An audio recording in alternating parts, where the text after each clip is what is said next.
கரூர் வேலுச்சாமிபுரத்தில் நேற்று முன்தினம் விஜய் பிரச்சார கூட்டத்தில் ஏற்பட்ட நெரிசல் தொடர்பாக அந்த பகுதியில் மத்திய நிதி அமைச்சர் நிர்மலா சீதாராமன் ஆய்வு செய்து வருகிறார். இதுகுறித்த மேலும் விவரங்களை செய்தியாளர் பாண்டியராஜன் வழங்க கேட்கலாம். பாண்டியராஜன், வணக்கம். மேலும் விவரங்களை சொல்லுங்க.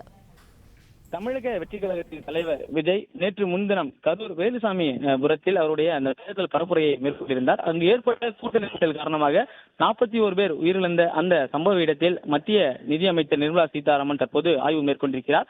அவர் இன்று சற்று முன் இங்கு வந்திருந்தார். அவரிடம் காவல்துறையினர் இங்கு என்ன நடந்தது என்பது குறித்து அவருடைய விளக்கங்களை அவர் கேட்டு தெரிந்து கொண்டிருக்கிறார். தற்போது அந்த காட்சியை தான் பார்த்துக் கொண்டிருக்கிறோம். நிர்மலா சீதாராமன் வந்தவுடன் அந்த இடத்தை பார்வையிடுவதற்கு முன்பாகவே இங்கு செய்யப்பட்ட ஏற்பாடுகள் என்ன என்பது குறித்து கேட்டிருந்தார். இங்கு நடந்த சம்பவம் என்ன, எப்படி இந்த நிகழ்வு நடந்தது என்பது குறித்தெல்லாம் மத்திய நிதியமைச்சர் நிர்மலா சீதாராமன் காவல்துறை அதிகாரியிடம் கேட்க தொடங்கினார். அதற்கு குறித்து தற்போது காவல்துறையினர் அந்த விளக்கங்களை வழங்கி வருகின்றனர். அதாவது இந்த இடத்தில் எவ்வளவு காவல்துறையினர் இருந்தனர், மக்கள் எந்தெந்த வழியில் உள்ளே வந்தார்கள், எந்த வழியாக வெளியே சென்றார்கள், கூட்ட நெரிசல் ஏற்பட்ட நேரம் எப்போது, ஏற்படுவதற்கான வாய்ப்புகள் என்னென்னலாம் இருந்தது என்பது குறித்த பல்வேறு அவர்களிடம் கேட்டார்.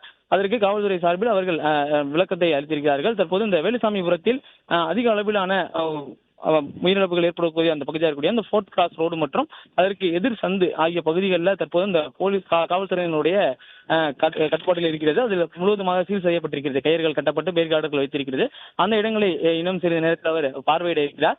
தற்போது காவல்துறையினரிடம் அங்கு நடந்த சம்பவங்கள் குறித்து விரிவாக கேட்டுக்கொண்டிருக்கிறார். 49 பேர் உயிரிழப்பு என்பது மிகப்பெரிய ஒரு துயர சம்பவமாக ஏற்பட்டிருக்கிறது. பல்லாயிரக்கணக்கான மக்கள் ஒரே இடத்தில் குழுமியிருப்பது, மேலும் இந்த பகுதியில் அதிக அளவிலான கூட்ட நெரிசல் ஏற்பட்டதன் காரணமாக குழந்தைகள் உட்பட 1.5 வயது குழந்தைகள் இருந்து முதியவர்கள் வரைக்கும் இங்கே உயிரிழக்கக்கூடிய ஒரு சூழல் என்பது ஒரு மோசமான சூழலாக இருந்திருக்கிறது. இதில் மத்திய நிதியமைச்சர் நிர்மலா சீதாராமன் தற்போது இந்த பகுதியில் ஆய்வு மேற்கொண்டிருக்கிறார். மேலும் இந்த உயிரிழப்பு தொடர்பாக தமிழக அரசிடம் மத்திய உள்துறை அமைச்சகம் விளக்கம் கேட்டிருந்தது. அதாவது இந்த சம்பவம் குறித்தான முழு விளக்கங்களையும் தமிழக அரசு தர வேண்டும் என்று கேட்டிருந்தது.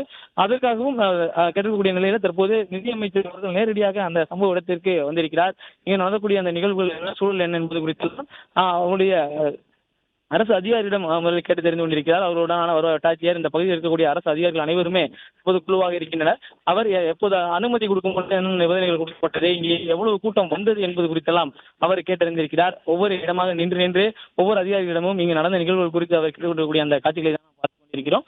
அவர் மேலும் இந்த இறந்தவர்களுடைய வீடுகளுக்கு செல்ல இருப்பதாக சொல்லப்பட்டிருக்கிறது. அதாவது சம்பவம் நடந்த இடத்தில் முதலில் பார்வையிடுகிறார்.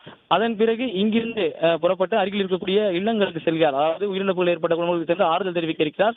அதன் பிறகு மருத்துவமனைக்கு சென்று மருத்துவமனையில் அனுமதிக்கப்பட்டு சிகிச்சை பெற்று வரக்கூடியவர்களை சந்தித்து அவர்களை நலம் விசாரிக்க இருப்பதாக சொல்லப்பட்டிருக்கிறது. மேலும் மருத்துவர்களை சந்தித்து வந்தவர்களுடைய நிலை என்னவாக இருந்தது என்பது குறித்தும் பேசப்பட்டிருக்கிறார். கிட்டத்தட்ட 41 பேருக்குமான அந்த உடற்கூறாய்வு முடிந்து அவர்கள் உடல் குடும்பத்தினர் ஒப்படைக்கப்பட்டு இறுதி சடங்கெல்லாம் செய்யப்பட்டு நிறைவடைந்திருக்கிறது. அந்நிலையில் அந்த மருத்துவர்களுடைய போஸ்ட்மார்ட்டம் ரிப்போர்ட் என்னவாக இருக்கிறது, அவர்கள் இருந்ததற்கான காரணங்கள் என்ன என்பது குறித்து அவர் கேட்டிருப்பதாக சொல்லியிருக்கிறது. அதன் பிறகு மாவட்ட ஆட்சியர் அலுவலகம் சென்று மாவட்ட ஆட்சியர் மற்றும் காவல்துறை அதிகாரிகள் மற்றும் ஒரு ஆலோசனை கூட்டம் இருப்பதாகவும் தற்போது சொல்லப்பட்டிருக்கிறது.